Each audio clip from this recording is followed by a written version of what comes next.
La fobia es un trastorno emocional que se incluye también dentro de los trastornos de ansiedad.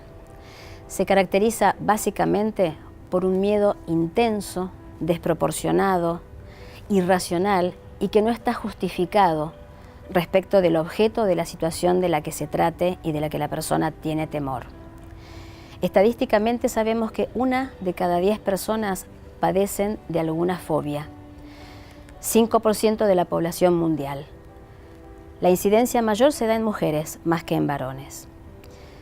Para ordenarnos, para pensar el tema, podemos generar básicamente 2 clases o 2 grupos de fobias. La fobia social y las fobias específicas. La fobia social tiene que ver con el miedo que la persona siente de ser humillado o juzgado cuando está en alguna situación social o de intercambio con otros. En general, la persona que padece fobia social va armando una vida sumamente limitada, muy de puertas adentro, y donde básicamente evita todo el tiempo las situaciones de exposición de alguna clase. Las fobias específicas, vale la pena señalar que cualquier situación u objeto se puede constituir en una fobia. Todo puede ser investido de su carácter fobígeno. Solo que hay algunas cosas que tienen como mayor incidencia y las padecen fundamentalmente muchas personas en el mundo entero. Podemos mencionar a modo de ejemplo las más conocidas. Una es la aracnofobia, que es el temor a las arañas. La aerofobia, que es el miedo que la persona siente a volar. La agorafobia, que tiene que ver con la dificultad de sostenerse equilibradamente en espacios abiertos, o lo contrapuesto, que es la claustrofobia. La persona teme estar en un lugar encerrado y no poder maniobrar para salir del lugar. La acrofobia, que tiene que ver con el vértigo y la dificultad de estar en lugares muy altos. La brontofobia, que es una fobia muy específica en la niñez. La persona le tiene temor a las tormentas y a los rayos o truenos propios de las tormentas. Esto también puede prolongarse en la edad adulta. La necrofobia tiene que ver con las fobias alrededor del tema de la muerte. Lo importante de señalar en esto es que la persona, alrededor del tema del objeto fobígeno, establece rituales y limitaciones muy fuertes que muchas veces son los que lo llevan a la consulta.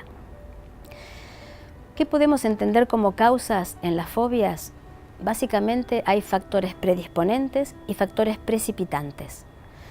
Los factores predisponentes tienen que ver con la genética y la herencia, pero fundamentalmente con una tendencia familiar a constituir fobias.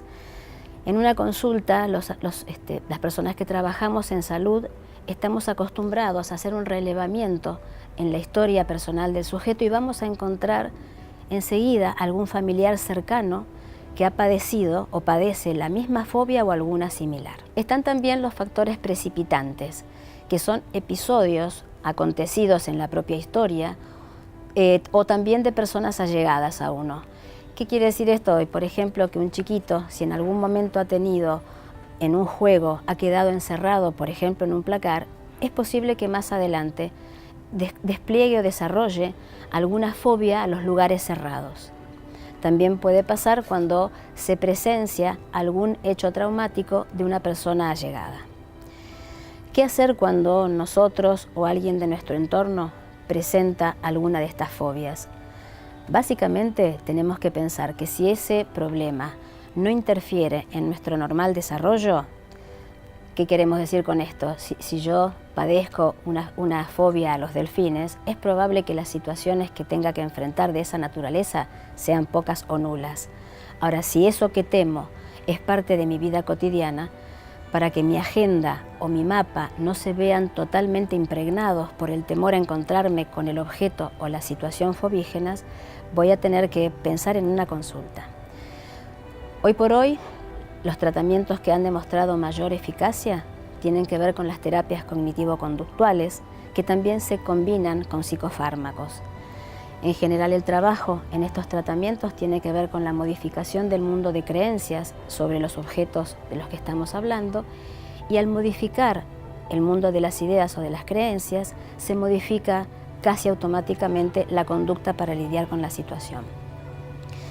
Otro de los tipos de tratamiento son las terapias de exposición, que es que se somete a la persona con una fobia a un estímulo gradual con la presunción de que va a ir generando la disminución del miedo y de la ansiedad.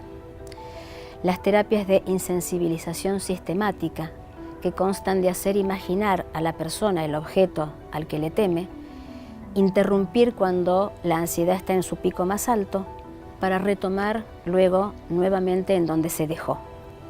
Y por último, las terapias de choque, que son terapias cuestionables porque tienen que ver con la exposición que se le hace al paciente de ese objeto que lo atemoriza, con la presunción de que va a controlarlo en algún momento.